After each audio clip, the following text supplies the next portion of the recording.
नालागढ़ के मुख्य बाजार में सीवरेज का पानी फैलने से दुकानदार भड़क गए हैं। दुकानदारों का कहना है कि मंदी की मार झेलने के बाद अब बाजार में ग्राहक आने शुरू हुए थे कि सीवरेज की गंदगी से ग्राहक आने से कतराने लगे हैं। ग्राहक नाक बंद करके सामान खरीद रहे हैं, जबकि दुकानदारों की हालत क्या होगी यह तो स्वयं ही अंदाजा लगाया जा सकता है। नालागढ़ में सीवरेज योजना के चैम्बर काफी चोरी हो चुके हैं। जहां पर चैम्बर चोरी हुई वहां से कूड़ा करकट चैम्बर में भर रहा है। पानी के साथ आगे जाकर नालियां जाम हो रही है। हर रोज यह गंदा पानी बाजार में फैल रहा है। विभागीय अधिकारियों को अवगत कराने के बाद भी इस पर कोई कार्रवाई नहीं हुई है, जिससे दुकानदार बुरी तरह से भड़क गए। दुकानदारों का कहना है कि अगर जल्द ही इसे सुचारू नहीं किया गया तो दुकानदार आंदोलन करेंगे, जिसकी जिम्मेदारी जल शक्ति विभाग की होगी। दुकानदारों ने बताया कि पूरा साल मंदी रही, अब जब करवा चौथ दिवाली का समय आया तो सीवरेज की गंदगी के चलते ग्राहक आने बंद हो गए हैं। जगह चैम्बर लीक कर रहे हैं। इस छोटी सी समस्या को समय रहते ठीक नहीं किया जा रहा है, जो दुकानदारों के लिए बहुत बड़ा कारण बनता जा रहा है।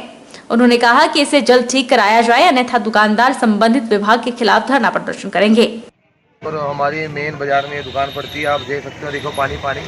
ये सुबह से हाल है। मैं त्योहारों के दिन, अभी त्योहार शुरू ही हुए हैं, अभी दिवाली, करवा चौथ, चक्करे वगैरह इतने त्योहार लोगों ने दुकानें बाहर लगाई और देखिए पानी पानी, गंदी स्मेल आ रही है नाले की। मतलब कस्टमर अंदर आते वो देखता, जो पहली बार नालागढ़ आएगा वो बोले ये हाल है नालागढ़ का। देखिए आप खुद देख सकते हो, स्मेल, गंदा पानी, और सुबह से ही आ रहा है। 12 बजने वाले हो गए हैं। जिस काम को हमें हमारे बड़ी जल्दी निपटाना चाहिए। हमारे जो बैठे हैं कमेटी के अंदर बैठे हैं या किनकी ड्यूटी है, जो इस ड्यूटी को निभाना चाहिए, वो उनको बड़ी क्विकली एक्शन लेना चाहिए, क्योंकि आजकल त्योहारों के दिन है। और ये आप खुद देखिए, आप दिखाइए एक बार अपने कैमरे में कैसा पानी है, आपने बुरा हाल कर रखा है। तो मैं इसके लिए बड़ी शर्म आती है हमें अपने आप का भी। मैं कस्टमर भी ऐसे नाक बंद करके दुकान के अंदर आ रहा है और हम भी ऐसे बैठे हैं दुकान के अंदर। कब बंद हो गया, 3-4 बारी बंद हो चुका था। दूसरे तीसरे दिन ठीक करते और उन्हें भी 4-5 दिन हो गए, देखो सारा गंदा पानी चल रहा है। बिल्कुल सर, त्योहार का टाइम है, देखो सारा गंदा पानी पिया सर। उधर जल शक्ति बोर्ड के अधिशासी अभियंता पुनीत शर्मा ने बताया कि यह मामला उनके ध्यान में है। संबंधित क्षेत्र के सहायक अभियंता को इसे सुचारू करने का निर्देश जारी किए हैं। जल्द ही इसे सुचारू करा दिया जाएगा। उन्होंने दुकानदारों और लोगों से अपील की है कि सीवरेज लाइन में कूड़ा न डालें, जिसके चलते यह समस्या आ रही है। ये आया हमारे ध्यान में, जो हमारे कंसर्न इसके एसडीओ हैं, उनके थ्रू ये रिपोर्ट मिली हुई है। हमारा सबसे पहला तो है कि जो कार्रवाई बनती है वो हम कर रहे हैं, साथ ही जो है इसको रेक्टिफाई करने के लिए प्रोसेस में है और इसको रीइंस्टॉल करने का कार्य चल रहा है। ये एक हमारा फ्रूट मार्केट का जो एरिया है, वहाँ पे इस तरह का एक चैम्बर है जिसमें बार बार दिक्कत आ रही है। तुरंत हमने टीम भेज दिया, वो उसको रेक्टिफाई कर रहे हैं। साथ ही मेरा जो वहाँ पे उस मंडी में काम कर रहे हैं लोग, उनसे भी एक ये रिक्वेस्ट है कि काइंडली जो इस तरह का वेस्ट होता है उसको प्रॉपर्ली डिस्पोज करें और चैम्बर्स में ना फेंकें, ताकि इस तरह की जो समस्या है वो ना आए। भारत में भगवान श्री कृष्ण के साथ हमेशा देवी राधा का नाम ही लिया जाता है और देश के अधिकतर मंदिरों में दोनों की मूर्ति एक साथ नजर आती है। लेकिन नूरपुर की श्री ब्रिजराज स्वामी मंदिर संसार में एकमात्र ऐसा मंदिर है जहां राजस्थानी शैली की काले संगमरमर से बनी भगवान श्री कृष्ण व अष्टधातु से बनी मीराबाई की मूर्ति एक साथ विराजमान है। नूरपुर शहर को प्राचीन काल में धमड़ी नाम से जाना जाता था। बेगम नूरजहां के यहाँ आने के बाद शहर का नाम नूरपुर पड़ा। यहाँ पर राजा जगत सिंह का किला विद्यमान है। इस किले के अंदर श्री ब्रिज राज स्वामी और काली माता मंदिर है। मंदिर के पुजारी ऋषि शर्मा ने मंदिर के इतिहास पर जानकारी देते हुए बताया कि इस मंदिर के इतिहास के साथ एक रोचक कथा है। 1619 से 1623 ईस्वी में नूरपुर के राजा जगत सिंह अपने राजा पुरोहित के साथ चित्तौड़गढ़ के राजा के निमंत्रण पर वहां गए। राजा जगत सिंह और उनके राज पुरोहित को महल में रात्रि विश्राम के लिए जो कमरा दिया गया, उसके साथ के मंदिर में रात को राजाओं को घुंघरुओं और संगीत की आवाजें सुनाई देने लगी। राजा ने जब मंदिर में झांक कर देखा तो उस कमरे में श्री कृष्ण की मूर्ति के सामने एक औरत भजन गाते हुए नाच रही थी।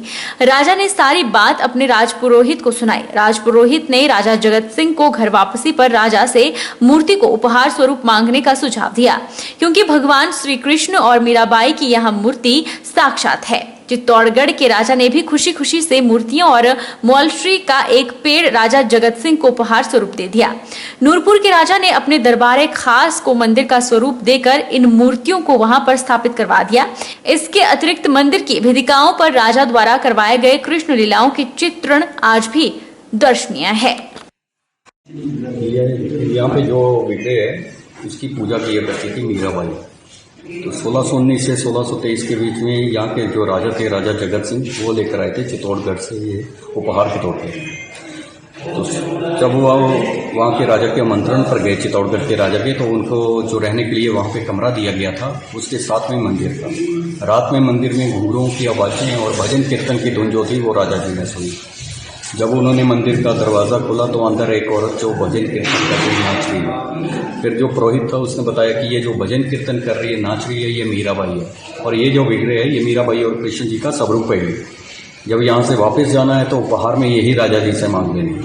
तब उन्होंने उपहार के तौर पे यही विग्रह और साथ में ये मोलसी का पेड़ उपहार के तौर पे मांग लिया था, और लाके फिर उन्होंने अपने ही दरबार में यहाँ पे स्थापित किया। हिमाचल प्रदेश में स्वास्थ्य महकमे को बैकफुट पर लाने के लिए पावटा सिविल हॉस्पिटल के डॉक्टर कोई कसर नहीं छोड़ रहे हैं। यहां कई सालों से सेवाएं दे रहे डॉक्टरों की अनदेखी और लापरवाही रोजाना लोगों पर भारी पड़ रही है। ऐसे में डॉक्टरों की लापरवाही प्रदेश सरकार को नुकसान में डाल सकती है। सचिन ओबराय पिछले 4 दिनों से अस्पताल में सुविधाओं के लिए आमरण अनशन पर बैठे हैं। ये नीच लोग हैं, इनकी घटिया सोच है, ये प्रशासन भी ऐसा ही है, इनके डॉक्टर भी ऐसे। ऐसे 2 नंबरी डॉक्टरों को उठा के यहाँ से आप सस्पेंड कीजिए, ऐसे डॉक्टर को जो झूठी रिपोर्ट देता है। मतलब मेडिकल कॉलेज की रिपोर्ट झूठी है। ये देखिए, मैं आपको कागज दिखाता हूँ। अभी मेडिकल कॉलेज में उन्होंने बिल्कुल नॉर्मल बताया सब कुछ, यहाँ इन्होंने इमरजेंसी घोषित करके बोले रेफर करना पड़ेगा। ये तो अभी मेरे को और फोन पर जो इनकी बातें हो रही थी, बोले इसको तो पीजीआई भेजो, इसके बहुत पल्स भी लो हो गई है, इसके हार्ट बीट भी बिल्कुल खत्म हो गई है, तो बिल्कुल इसको पीजीआई भेजो। ये इस चक्कर में थे वहां से। कमाल के लोग हैं यार। तुम्हें तो ये बोलना चाहिए कि हम भी हिंदू हैं, हम भी सनातनी हैं, हम भी इस देश के नागरिक हैं, हमें गाय माता के प्रति बड़ी पीड़ा है, हम भी चुपचाप बैठे हुए।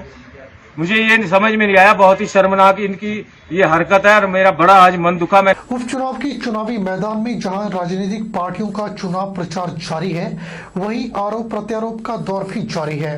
पार्टी के नेता अपने अपने प्रत्याशी के लिए लोगों से समर्थन मांग रही है।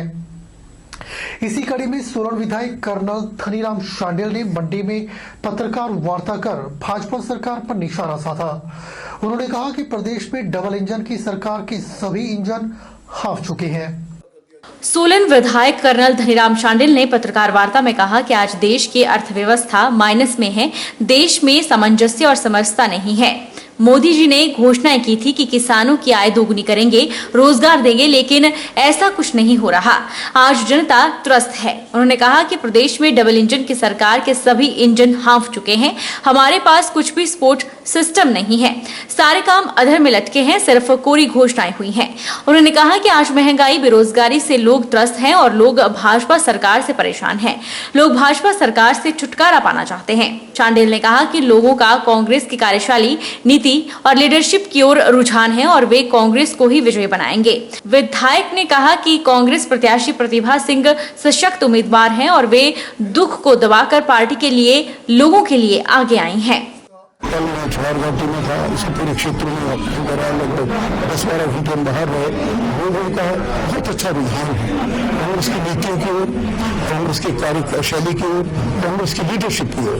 और इस त्रस्त समय में जिसमें सभी लोग त्रस्त हैं, इस महंगाई से, बेरोजगारी से, कानून व्यवस्था की लचर होना और बहुत से और शासनिक और प्रशासनिक कार्यों में बहुत खासकर जो कोरोना काल के समय हम प्रबंधन में रहे, हम लोगों को संभाल नहीं सके। सिर्फ फिगर्स देने से या बड़े देने से बात नहीं बनती, ग्राउंड पर नजर आना चाहिए। और ग्राउंड पर तो ये सिचुएशन है जो लोग बोलते हैं कि किस प्रकार हम इस सरकार से छुड़ा पाए।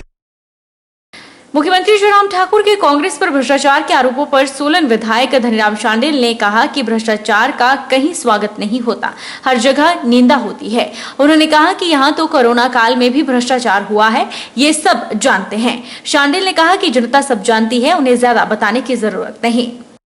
राजनीति में आते हैं तो यहाँ पर आकर हम सेवा के भाव से आए, यहाँ भ्रष्टाचार को न होने दें, जीरो टॉलरेंस होनी चाहिए। हाँ, कुछ एक बातें जो पहले की बातें कह रहे हैं, जो बहुत पहले की बातें कह रहे हैं, उसके उसका उत्तर मैं यही दूंगा कि उस वक्त बहुत जो यूपीए सरकार थी उसके बाद कई घटक थे।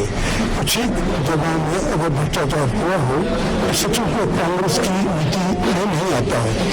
और जहाँ तक यहाँ का ताल्लुक है, यहाँ तो कोरोना काल में भी भ्रष्टाचार हुआ है, जो कि कभी होना ही नहीं चाहिए। कोरोना काल में तो अपनी जेब से लोगों को पैसे देकर लोगों को स्थापित करना चाहिए, सबने देखा।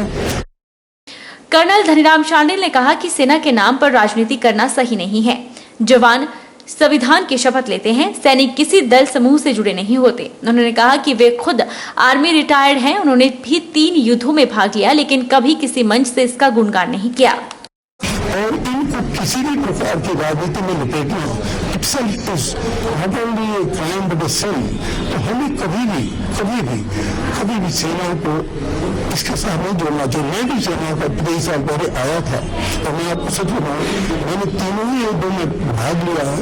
मैं तो हार्डली साढ़े 20 साल का हुआ जब कमीशन हो गया था, तो सीधे ही हम फ्रंट पर भेजे गए। 1965 हम पंजाब बॉर्डर पूरी पलटन थी।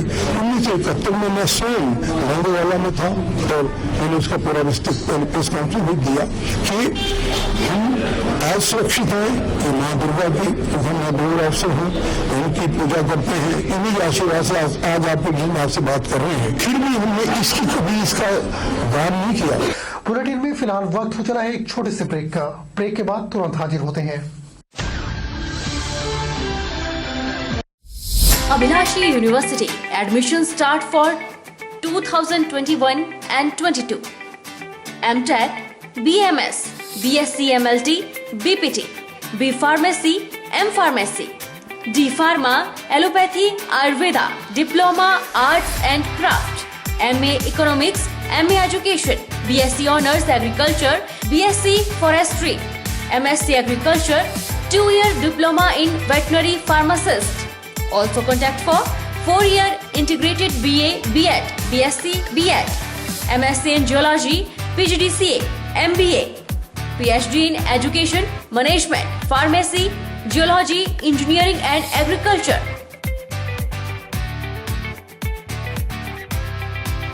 Contact for admission. Abhilashi University, Chalchok, District Mandi, Himachal Pradesh.